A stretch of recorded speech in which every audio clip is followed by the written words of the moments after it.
Olá! Hoje a gente vai mergulhar fundo num clássico, hein? O teste do ácido do refresco elétrico, do Tom Wolfe, lá de 1968. Um marco, né? Totalmente. Nossa fonte aqui é uma análise bem detalhada do livro, e a ideia é tentar entender as ideias principais e o impacto que essa obra teve, sabe? Uma obra seminal sobre a contracultura dos anos 60, sem dúvida. E olha só, para começar, o líder desse movimento todo, o Ken Kesey, antes de ser o profeta do ácido, ele participou sem saber de uns experimentos bem sinistros da CIA com LSD. Ah, o projeto MK Ultra. Esse mesmo. Parece que esse contato inicial com a substância foi tipo fundamental para ele acreditar no poder daquilo. Enfim, vamos desempacotar isso melhor. Com certeza. É bom lembrar o contexto, né? Meados dos anos 60, os Estados Unidos estavam fervendo, socialmente, culturalmente. Uma convulsão. Exato. E aí surgem os Merry Pranksters, com o Cassie na liderança. Eles são muito interessantes porque fazem essa ponte, sabe? Entre a geração beat mais antiga dos anos 50, mais literária. Kerouac, Ginsberg. Isso!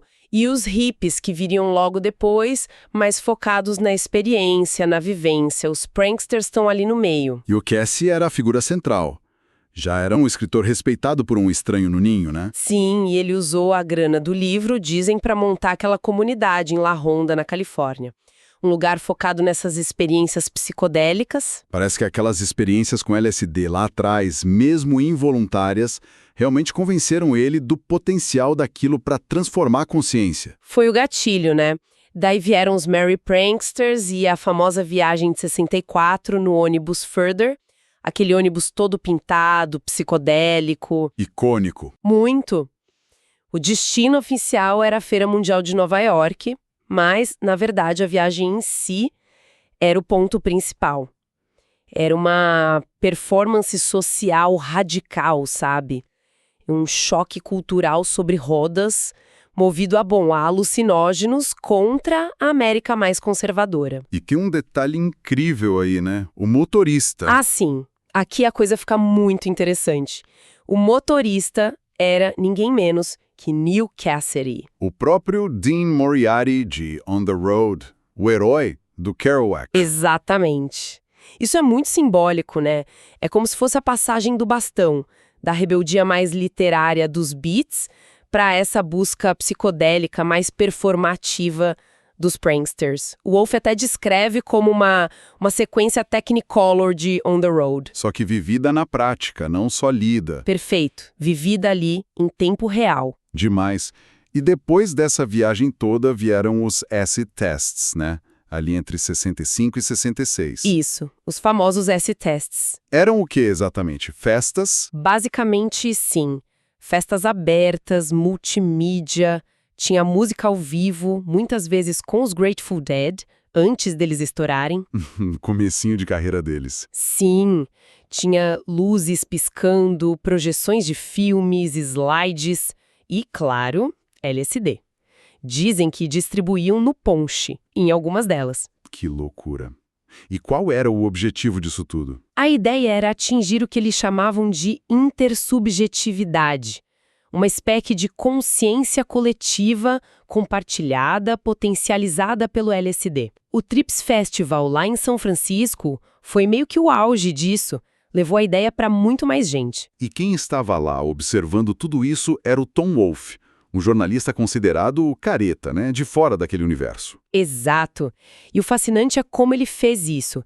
Ele usou técnicas que acabaram definindo o que a gente chama de novo jornalismo. Como assim? Ele não só relatava os fatos. Ele construía cenas como se fosse um romance, sabe?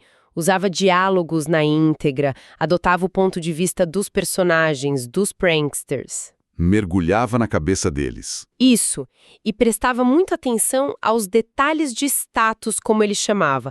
Aquelas coisinhas pequenas, roupas, gestos, jeito de falar que revelam muito sobre as hierarquias, as relações ali dentro do grupo. Entendi.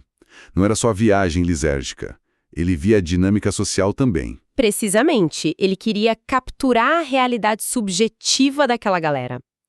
E a própria escrita dele, o estilo da prosa, tenta imitar a experiência do LSD. É fragmentada, tem um fluxo de consciência, usa pontuação e até grafia de um jeito diferente. A forma e o conteúdo se misturando completamente. Exato, ficou inseparável. E o livro entra fundo nos temas, né? Tem essa coisa da rebelião contra a sociedade conformista, mas que, ao mesmo tempo, cria uma nova conformidade dentro do próprio grupo. Aquela frase famosa. Ou você está no ônibus ou está fora do ônibus. Essa mesma. Resume bem essa pressão interna. E tem a busca pela transcendência, por ir além do ego. Mas o Wolff também mostra os perigos, né? A paranoia, as bad trips. Sim, ele não romantiza totalmente, mostra o lado sombrio. E o eventual sentimento de fracasso, que ficou muito claro na tentativa da formatura do acid test, quando eles tentaram meio que superar o próprio ácido, ir além dele. Não deu muito certo. E qual o legado desse livro, afinal? Olha, o legado é enorme. O livro não só documentou os pranksters e a cena psicodélica da Califórnia. De certa forma, ele ajudou a criar um mito.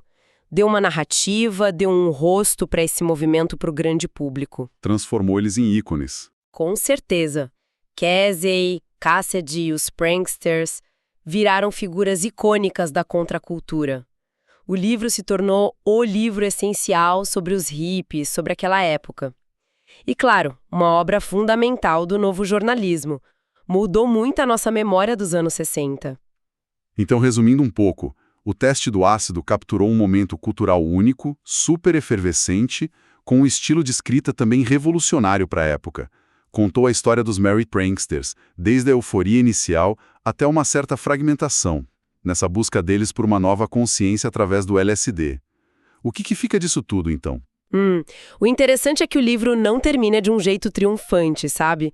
O final é bem ambíguo, tem um tom meio melancólico, fica aquela sensação de, poxa, não deu certo, que está muito bem encapsulada na frase final, atribuída ao Casey. Nós estragamos tudo. Pesado. Sim, e levanta questões importantes, né?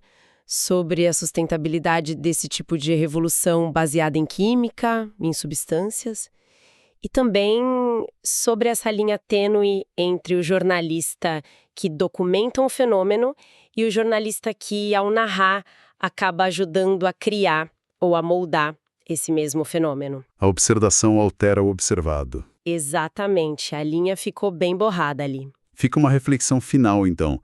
Até que ponto essa tentativa de viver coletivamente uma viagem constante, rejeitando todas as estruturas sociais antigas, não estava meio que destinada a criar suas próprias limitações, suas próprias regras e exclusões, talvez tão rígidas quanto aquelas que eles queriam abandonar no início? É uma ótima pergunta para se pensar.